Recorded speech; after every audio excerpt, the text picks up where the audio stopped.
Welcome to today's episode of the QCAST, where we dive into people, processes, and technology driving quality management forward. I'm your host, Christian Reyes, and today I'm joined by a very special guest, James Schloz, lead trainer and implementer here at QT9 QMS. In this episode, we're going to uncover exactly how QT9 approaches training and implementation for our QMS customers. James is going to walk us through the process step by step, share why our unlimited training implementation really makes such a difference, and we're going to talk about the common challenges that James and his team sees and how they help our customers overcome them during the training implementation process. Whether you're exploring QT9 for the first time or if you're already a customer, this episode will give you some valuable insight into how training implementation is done and how it will benefit you. James, thank you so much for joining us today.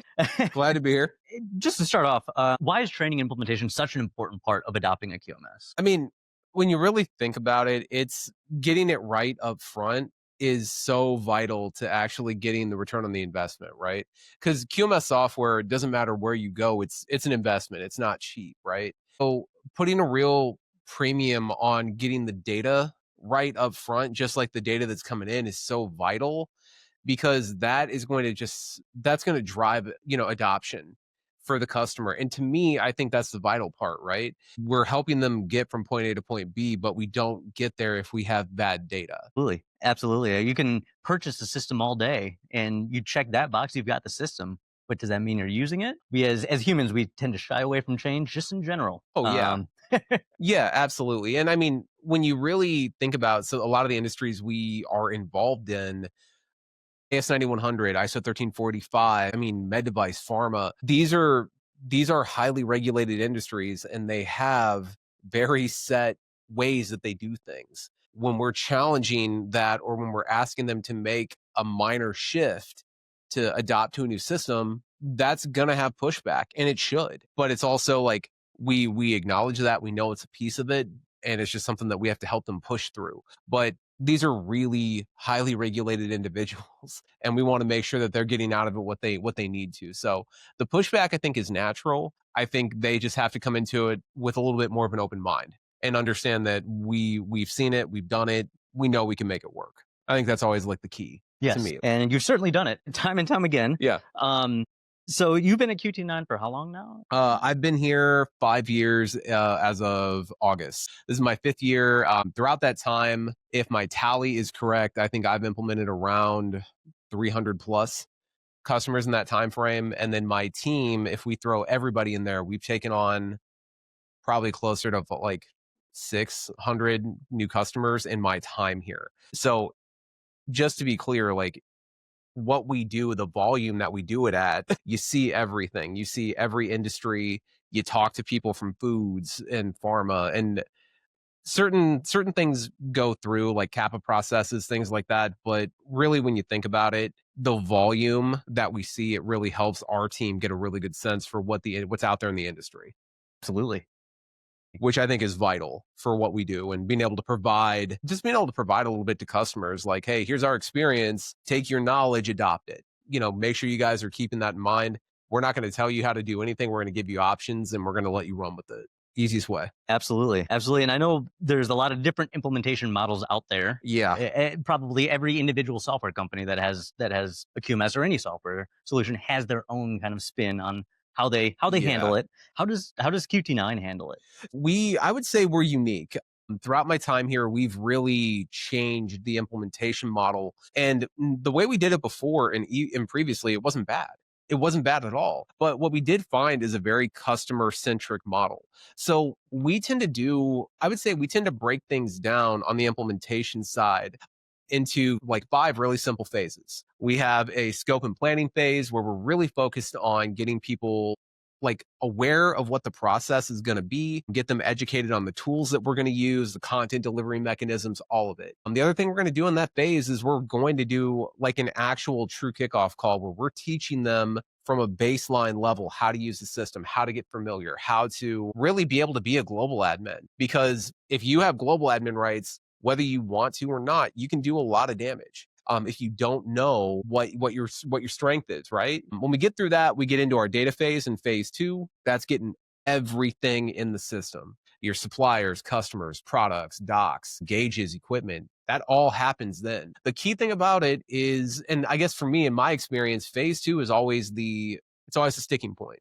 because we're asking you to do a lot of admin work. We're there to help you. But once we get that baseline built in phase 2, phase 3 on, it's a sprint, because at that point, you're ready to do your core modules. So you're ready to get dot control up. You're ready to attack Kappa. You're ready to go at the training module, or, the preventative maintenance, calibration, quality events. After you get through that core, it's basically building the pyramid, right? We're there to help you, but you get that baseline in, and afterwards it becomes very rudimentary at Sure. that point, because really it's just a matter of, you tell us what you need now that you got the core, and we're just going to keep building, and you're going to keep getting more integration. You're going to keep getting more functionality. I mean, when you really think about it, it's that simple.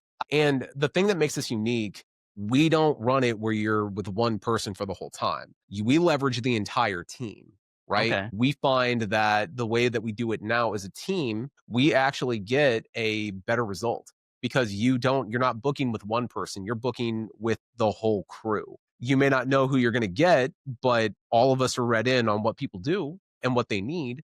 And we all take great notes, and people really have the ability to book with us when they need us. And that never changes, even when we wrap the initial implementation. So there's a lot of pieces and components that go with it, but we manage it as a crew, as a team, and we take a lot of pride in that. So for us, we're unique. And I would say we have a very talented team that's very dedicated and very good at what they do. Absolutely. So the way QT9 handles the training and implementation, is there a cost with that initially? Or is it like per hour? Are people buying blocks of your team's time? No. That's all. So up front, when you actually purchase QT9, the implementation and training is paid right up front. The only other time you have any type of a fee is if you add on licenses, because obviously the more people you bring in, you're probably going to be doing more support, more training. So that just is the offset. Outside of that, though, you could train with us, whether you've been with us for a year, whether you've been with us 10 years, because we have some customers that have been long timers with us. They could come back right now and they could go attend QT9 University immediately for free. It's all part of what they paid for. We're never going to ask you, hey, you need to book time with me. Where's the credit card? Right? If I was in their shoes, I would want it to be that way. It's upfront pricing. You know what you're getting, and you know if you need help. It's not like we're asking you to pay just to use the system that you purchase. We've got you covered from point A to point B. So for me, that's really vital on that side. But from an implementation and training side, that is huge. If I was in the customer shoes, I'd be utilizing that as much as humanly possible. Absolutely. Absolutely. If the resources are at your disposal, you might as well utilize them. Yeah. It can lead to system improvements. Outside of the digital meetings that you have with QT9 customers, what other resources or tools does your team utilize? Yeah. So we have a few things. So anytime anybody implements with us, they have a full project page. And that's usually where we have a full Gantt chart with the targets that we're looking at, the timeframes. But most importantly, what that contains is all of our resources. So whether, we know people learn in different ways, right? Not everybody learns with a live presentation or guided presentation where we're presenting and they're driving. So we try to accommodate for that. The key thing I would say is when we're really getting into the actual implementation, we do have what we call on-demand videos. In that project page, it is loaded with different videos on how to go through imports, how to do basic functions inside the system. We actually have a lot of archived videos from QT9 University in there. So if somebody can't attend on the schedule that's out there, they have the ability to watch it right there. So the project page itself is loaded with what we call on-demand videos, and that library is only growing as we grow. So people will be seeing more and more of that. You've obviously seen a little bit of what we have.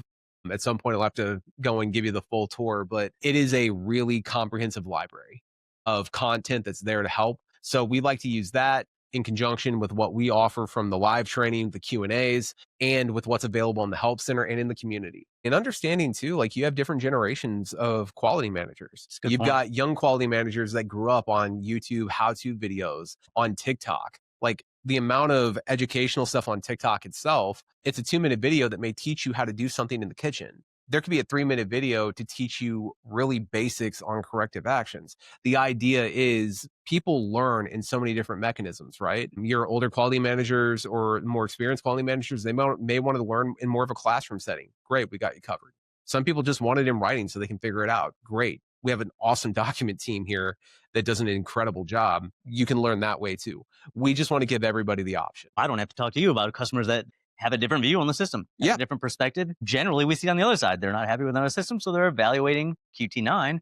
People do not hesitate to move systems No. if it's not fitting the bill, if they don't see a return on investment. Just because they signed up once doesn't mean that they're locked in forever. It comes down to the training, the implementation, the adoption of the tool that drives that. I agree with that entirely. I think you are right. Like when you see people coming to us from, from other manual systems, they're coming to us from a home baked system, or they're coming to us from a competitor. You'd be shocked on like some of the small reasons why people want to transfer.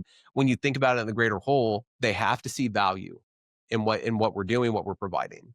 Yep. And they have to see, and they have to be able to envision themselves in the system and their usage, the way they approach it. So I think there's a piece of it where, yeah, it's shocking sometimes like why people are moving. But then when you really get to talk to them and you really get to understand them at the level that my team does when we're working with them, it makes sense. You understand the people behind it. It's just not the numbers, right? We can crow about the numbers all we want. At the end of the day, it's a people business. Totally. And if they're not happy with where they are at the time and they want to do better, that's why they're coming here. And it's up to our side of the business to provide it to them and to give them that next step up. Yeah. Yep. Give them the return that they're looking for. Yeah, because return on investment's key, man. That's got to be it. It is. Top management probably will not sign off on something if you don't have that behind it. You don't see it. No, and if you're selling software, if you're wanting to make a difference, return on investment's key. That's my team's the biggest thing we hammer all the time as a group is, are the customers getting the return on their investment? If they're not, then we need to change. It's that simple. Sure. How does your team handle historical data? So let's say a new customer comes on, purchases QT9, they've been using a home-baked system, they've got 5 years of historical data. Talk to me a little bit, how does QT9 handle that when they've transitioned to QT9 QMS? No, absolutely. So there's really two schools of thought. Now, the one that I tend to ascribe to is we want a kind of a line in the sand, right? You've got your historical data, but chances are a lot of it wasn't really set up with our forms in mind or our structure in mind. So that's a problem that we have to overcome. But also having that line in the sand makes it easier for audits, right? We'll use corrective actions, right? We'll use something simple. You have open corrective actions that are out there. And let's say you've got 200 historical, you've got 5 that are open. Yeah, we can bring in the 5 that are open, but we do want to keep the 200 in their original format, right? Because you didn't do it inside of QT9. It wasn't there during the transition period. If you have to think about it from the auditor side, that line in the sand is so much easier. If I can tell my auditor, hey, and we bought QT9 in August of 2025, we went live with Kappa on 9/1/2025. So everything prior is here, everything after is in the system. It just makes it cleaner. So when we're talking about bringing data in, we use documents as one other example, right?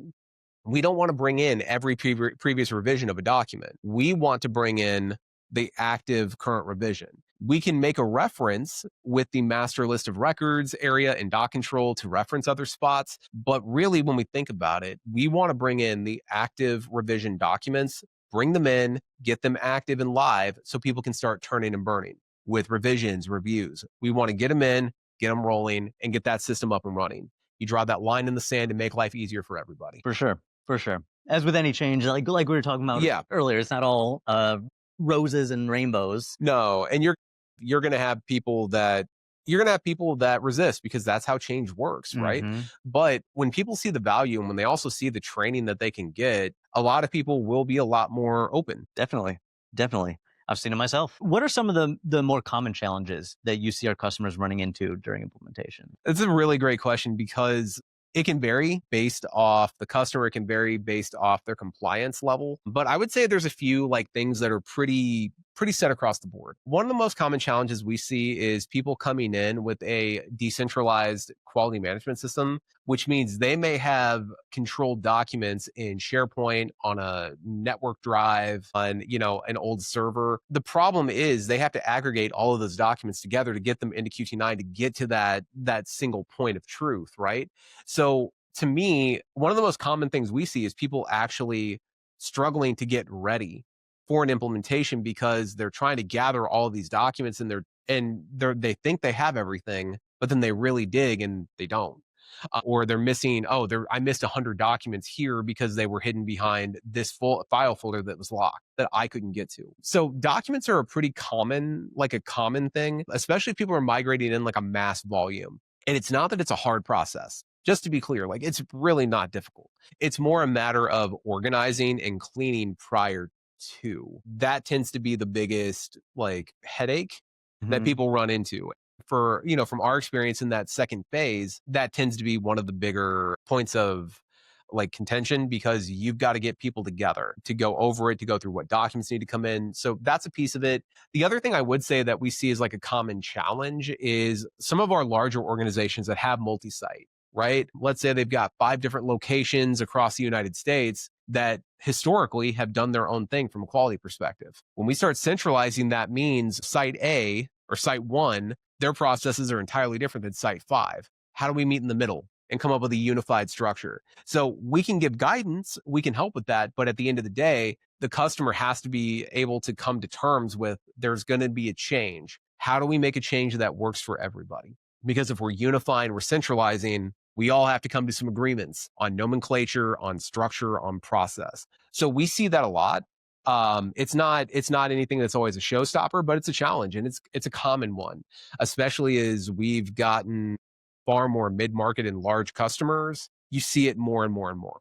Yeah. But I would say those are the big challenges I've seen, or the most common ones I've seen. Sure. For sure. And when you are implementing a customer that has multiple sites, generally speaking, most commonly, do people try and roll out, let's say dot control at all 5 sites simultaneously? Do they try and pilot at one location and then roll out? Or are they trying to do like a full system across all 5 sites? What are you seeing? I've seen a bit of everything, but the most common thing that we see is they want to use one site.